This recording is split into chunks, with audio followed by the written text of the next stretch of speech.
Производится ремонт по адресу Харьков. Это наш заказчик. Делали ремонт удаленно, то есть он находился на севере. Давайте послушаем, что он скажет по нашему ремонту.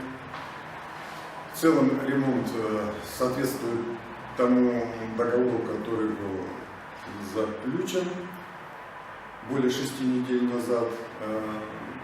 В целом все, так сказать, требования, которые предъявлялись, выполнены, за исключением некоторых деталей, о которых мы в целом уже сказали, но отчасти это не столько от исполнителей, сколько от смежников.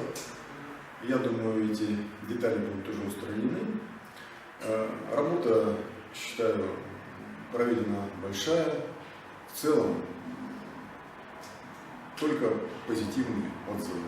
Спасибо за работу.